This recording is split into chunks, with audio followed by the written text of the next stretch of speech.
Now, the Member of Parliament for North Tongue, Samuel Okujeto Ablakwa, is asking Parliament to sanction all 3 members of Parliament who absented themselves for more than 15 days. He says absenteeism should not be glorified and a legislator who goes against the rules must be dealt with. Mr. Ablakwa has been addressing students of the Simon Diedong University of Business and Integrated Development Studies and some second cycle institutions in Wa.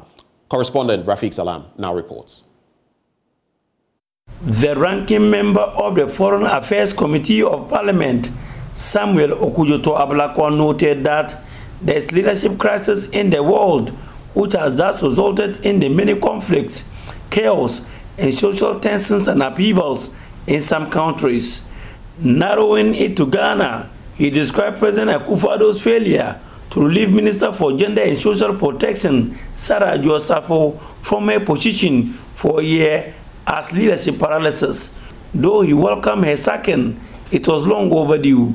Leadership paralysis, weak leadership. It just tells you that, it's as though this country is on autopilot and we don't seem to have our priorities right. So the whole episode is one that has been really, shambolic, really embarrassing. It's not one of the high points of the president's, leadership examples that he has exhibited over the years, and I think that we need a new mindset, about the kind of ministries that we should give priority to, that are so important, that will really impact on our people.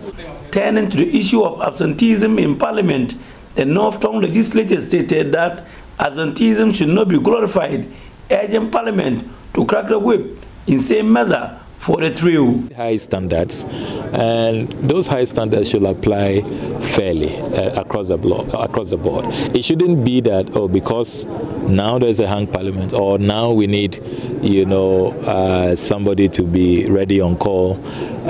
We needed her for E-levy, she wasn't there, so let's punish her. Or, the numbers are so thin now that no, this principle should apply at all times, whether there's a comfortable majority, whether it's a hung parliament, whether the ruling party is not having a majority in parliament, is probably in minority in parliament. You see, at all times, principles are one and indivisible and should be applied at all times. So I would not want a discriminatory implementation of the processes that have been initiated.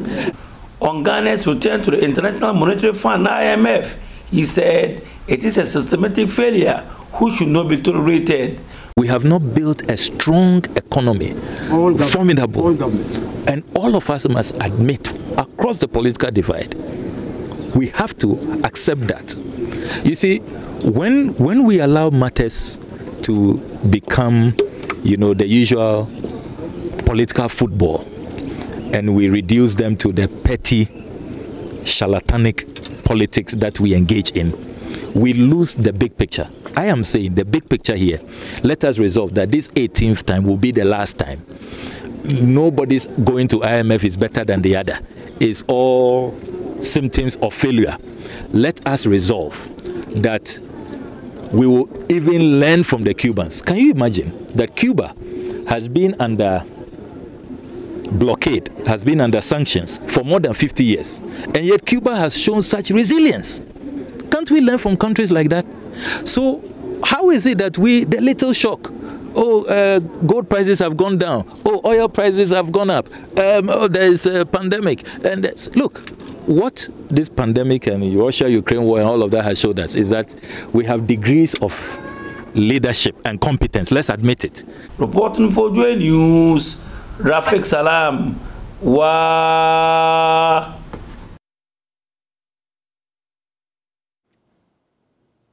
Well, here from the studio, it's a wrap for the news, but up next, stay with us for the news review.